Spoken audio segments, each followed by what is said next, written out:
ಈಗ ಅವರು ಬಂದು ಎಷ್ಟು ದಿವಸ ಆಯ್ತು ಸರ್ಕಾರದಲ್ಲಿ? 11 ವರ್ಷ ಆದ್ರೂ ಯಾರು ನುಸುಳಿದಾರ, ಯಾರು ಒಳಗೆ ಬಂದಾರ ಅನ್ನೋದು ಹಿಡಿತಕ್ಕಂಥ ತಾಕತ್ತಿಲ್ಲ ಅಂದ್ರೆ ನೀವು ರಾಜ್ಯ ಆಳ್ಬೇಕು. ನಿಮ್ಮ ಕೈಗೆ ಇದೆ ಅಲ್ಲ. ನಾವೇನು ಕಾಂಗ್ರೆಸ್ದವರು ಅಲ್ಲಿ ಇಲ್ಲಿ ಹೋಗಿ ನಿಂತಾರೆ. ನೀವು ಬಾರ್ಡರ್ ಮೇಲೆ ನಿಮ್ಮ ಜನ ಇರ್ತಾರೆ, ಬಾರ್ಡರ್ ಫೋರ್ಸ್ ಇರ್ತದೆ, ಡಿಫೆನ್ಸ್ ಇರ್ತದೆ, ಇವೆಲ್ಲ ಇರ್ತಾರೆ. ನೀವು ನಿಮ್ಮ ಕೆಲಸ ಮಾಡೋದು ಬಿಟ್ಟು ಇನ್ನೊಬ್ರಿಗೆ ಕಾಂಗ್ರೆಸ್ದವರು ಅವರು ಇವರು ನುಸುಳಿದವ್ರಿಗೆ ಅರೆ ನೀವಿಂಥವ್ರು ಇದ್ದಾರಪ್ಪ ಅಂದರೆ ತೆಗೆದು ಬಿಸಾಕ್ಬಿಡಿ. ಯಾರು ಹಿಡ್ಕೊಂಡು ಕುಂತಾರೆ ಅವ್ರ ಬಗ್ಗೆ. ನೀವು ಕಂಡುಹಿಡಿಯಕ್ಕೆ ನಿಮ್ಗೆ ಆಗ್ತಾ ಇಲ್ಲ. ನಿಮ್ಮ ಫೇಲ್ಯೂರನ್ನ ಇನ್ನೊಬ್ರಿಗೆ ಹೇಳಕ್ ಹೋಗ್ಬೋದು. ಓಕೆ, ಈಶಾನ್ಯ ರಾಜ್ಯಗಳಲ್ಲಿ ಕಾಂಗ್ರೆಸ್ ಅಭಿವೃದ್ಧಿಯಲ್ಲಿ ಯಾವುದೇ ಸಿದ್ಧಾಂತ ಇರಲಿಲ್ಲ ಅಂತ ಈಶಾನ್ಯ ರಾಜ್ಯಗಳು ಸರ್ ನೋಡಿ, ರೇಲ್ ತಗೊಂಡು ಹೋಗಿದ್ದೇವೆ ಅಂತ ಇವರೇ ಮಾಡಿದ್ರ.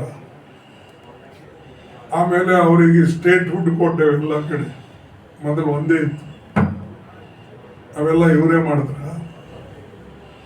ಅನೇಕ ಹಾಸ್ಪಿಟಲ್ಸು ಮತ್ತು ಅನೇಕ ಇದು ಅಲ್ಲಿ ನಮ್ಮ ಮನಮೋಹನ್ ಸಿಂಗ್ ಅವರು ಆಸಾಮಲ್ಲಿಂದ ಆರಿಸಿ ಬಂದ ಮೇಲೆ ಆ ಭಾಗಕ್ಕೆ ಮಹತ್ವ ಕೊಟ್ಟದ್ದು ಇನ್ಯಾರೋ ಕೊಟ್ಟಿಲ್ಲ. ಸುಮ್ಮನೆ ಹೇಳ್ತಾರೆ ಅವರು. ಈಗ ನಮ್ಮಲ್ಲಿ ಒಂದು ಏಮ್ಸ್ ಹಾಸ್ಪಿಟಲ್ ಕೊಡು ಅಂದ್ರೆ ಕೊಡೋಕ್ಕಾಗೋ ಗುಲ್ಬರ್ಗದಲ್ಲಿ. ನಮ್ಮ ಏರ್ಪೋರ್ಟ್ ಬಂದ ಮೇಲೆ ಏನು ಮುಖ ಅದ ಅವ್ನು ಮಾತಾಡೋದು. ನೀವು ಅಂಥವ್ರ ಬಗ್ಗೆ ಕೇಳ್ತೀವಿ ಸರ್. ಬಿ ಆರ್ ಸುದರ್ಶನ್ ಅವರು ತಮಗೊಂದು ಪತ್ರ ಬರೆದಿದ್ದಾರೆ ಸರ್.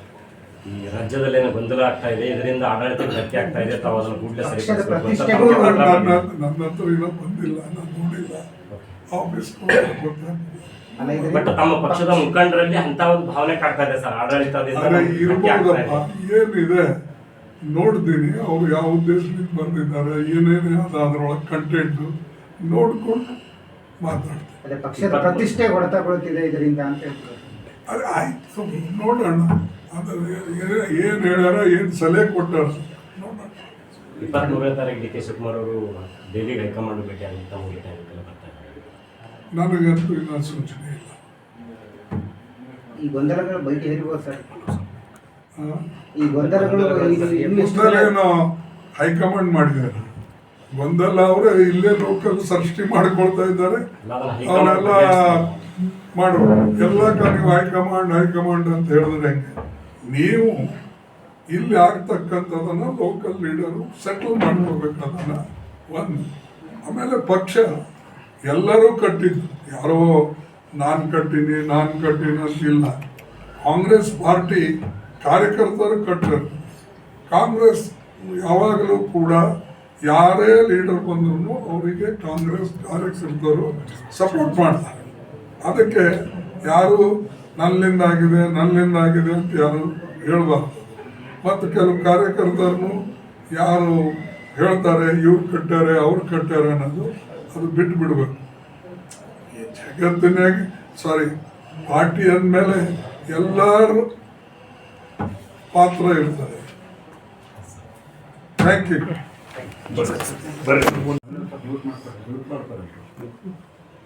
ಇದಕ್ಕೆ ನಮ್ಗೆ ಮನಸ್ಸಾಗೋದಿಲ್ಲ. ನಾವೇನಾರು ಹೇಳೋದು, ನೀವೊಂದು ಏನಾರ ಬರೆಯೋದು, ಅದು ಒಂದು. ಆಮೇಲೆ ಇದು ಇಡೀ ದೇಶದ ರೈತ ಕಾರ್ಮಿಕರಿಗೆ ಒಂದು ಅವರು ಕೊಲೆ ಮಾಡಿದ್ದಾರೆ ಅಂದರೆ ಇದು ಏನು ತಪ್ಪಾಗ್ಲಿಕ್ಕಿಲ್ಲ. ಮತ್ತು ಜನ ಅದರ ಮೇಲೆ ಕೋವಿಡ್ ಟೈಮ್ನಾಗೆ ಇದು ಒಂದು ನರೇಗಾ ಇತ್ತು ಅಂಥೇಳಿ ಅವರು ಬದುಕಿದ್ರು, ಅವರಿಗೆ ಅನುಕೂಲ ಆಯಿತು. ನರೇಗಾ ಇರದೇ ಹೋಗಿದ್ರೆ ಕೋವಿಡ್ನಲ್ಲಿ ಅನೇಕ ಜನ ಜೀವ ಬಿಡ್ತಾ ಇದ್ರು. ಇದೇ ಸ್ಕೀಮ್ಗೆ ಮೋದಿಯವರು ಏನು ಹೇಳಿದ್ರು, ಅವ್ರು ಆರಿಸಿ ಬಂದ ಮೇಲೆ ಇದು ಒಂದು ನಿಮ್ಮ ನರೇಗಾ ಸ್ಕೀಮ್ ನಾನು ತೆಗೆಯೋದಿಲ್ಲ, ಯಾಕಂದರೆ ಇದು ನಿಮ್ಮದೊಂದು ಜೀತ ಜಾಗತ ಸ್ಮಾರಕ. ಅಂದರೆ ಇಷ್ಟೊಂದು ಕೆಟ್ಟದಾಗಿ ಮಾತಾಡಿದರು ಅದ್ರ ಬಗ್ಗೆ. ಇದು ಒಂದು ನಿಮ್ಮ ಸ್ಮಾರಕ ಇದ್ದಂಗೆ ಅದ, ಇದಕ್ಕೆ ನಾನು ಜೀವಂತ ಇಡ್ತೇನೆ ಮತ್ತು ನಾನು ಅದಕ್ಕೆ ಜೀವಂತ ಇಟ್ಟು ಸ್ವಲ್ಪ ಏನಾರು ಸಹಾಯ ಕೊಡ್ತೀನಿ ಅಂತಂದ. ಅದೇ ಸ್ಕೀಮು ಕೋವಿಡ್ ಒಂದೇ ಅಲ್ಲ, ಮುಂದೆ ಅನ್ಎಂಪ್ಲಾಯ್ಡ್ ಜನರಿಗೆ, ರೈತರಿಗೆ, ರೈತ ಕಾರ್ಮಿಕರಿಗೆ ಅನುಕೂಲ ಆಯಿತು. ಇನ್ನೂವರೆಗೆ ಅದು ನಡೆದಿದೆ. ಅಂದರೆ ಪ್ರತಿಯೊಂದು ನಾವೇನು ಗ್ಯಾರಂಟಿಗಳು ತಂದಿದೆ ಅದಕ್ಕೆ ಅವರು ಸ್ಲೋಲಿ ತೆಗೆದುಹಾಕ್ತಾರೆ. ಎರಡನೇದು ಮಹಾತ್ಮ ಗಾಂಧಿ ಹೆಸರು ಇತ್ತು ಅದಕ್ಕೆ. ಅದರಲ್ಲಿಂದ ಇವ್ರಿಗೆ ತೊಂದರೆ ಏನಿತ್ತು ನನಗೇನು, ಮಹಾತ್ಮ ಗಾಂಧಿ ಹೆಸರು ಹೇಳ್ತೀರಿ, ಅವ್ರ ಫೋಟೋಗಳು ಹಚ್ತೀರಿ, ಆದ್ರೆ ಅವರಿಗೆ ಅವರ ಹೆಸರನ್ನು ತೆಗೆದು ಜಿ ರಾಮ್ಜಿ ಏನೋ ಮಾಡಿಬಿಟ್ಟಿದ್ರು. ಜಿ ರಾಮ್ಜಿನಿಂದ ಏನು ಅದನ್ನು ನೀವು ಸಾಧನೆ ಮಾಡ್ತೀರಿ? ಇಂಥವೆಲ್ಲ ಕ್ಷುಲ್ಲಕ ಕೆಲಸ ಮಾಡೋದ್ರಲ್ಲಿ ಅವರು ಎಕ್ಸ್ಪರ್ಟ್.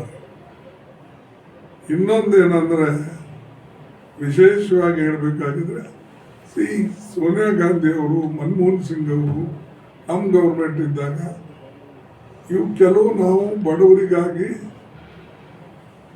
ರೈಟ್ ರೂಪದಲ್ಲಿ, ಹಕ್ಕಿನ ರೂಪದಲ್ಲಿ, ಫಂಡಮೆಂಟಲ್ ರೈಟ್ ರೂಪದಲ್ಲಿ ಮಾಡಿದ್ದೇವೆ, ಆ್ಯಕ್ಟ್ ಮಾಡಿ.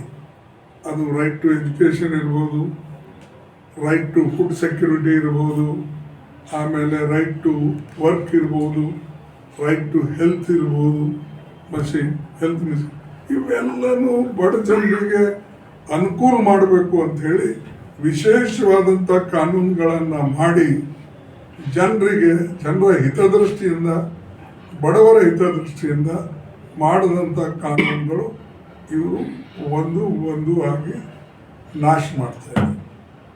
ಅದಕ್ಕಾಗಿ ನಮ್ಮ ಹೋರಾಟ ಕೊನೆಯ ದಿವಸ ಆಯಿತು. ನಾವು ಡಿಮ್ಯಾಂಡ್ ಮಾಡಿದ್ದೇವೆ ಅದನ್ನು ಅವರು ಸೆಲೆಕ್ಟ್ ಕಮಿಟಿ ಕಳಿಸ್ಬೇಕು ಅಂತ. ಬಟ್ ಸೆಲೆಕ್ಟ್ ಕಮಿಟಿಗೆ ಅವ್ರು ಕಳಿಸಿಲ್ಲ. ಆದರೆ ನಮ್ಮ ಹೋರಾಟವನ್ನು ನಾವು ಬಿಡೋದಿಲ್ಲ. ಈ ನರೇಗಾ ಬಗ್ಗೆ ಮತ್ತು ನರೇಗಾ ಇದು ಬಡವರ ಸ್ಕೀಮ, ಬಡವರಿಗಾಗಿ ನಮ್ಮ ಹೋರಾಟ ನಡೀತಾ ಇದೆ. ಇದು ಒಂದು.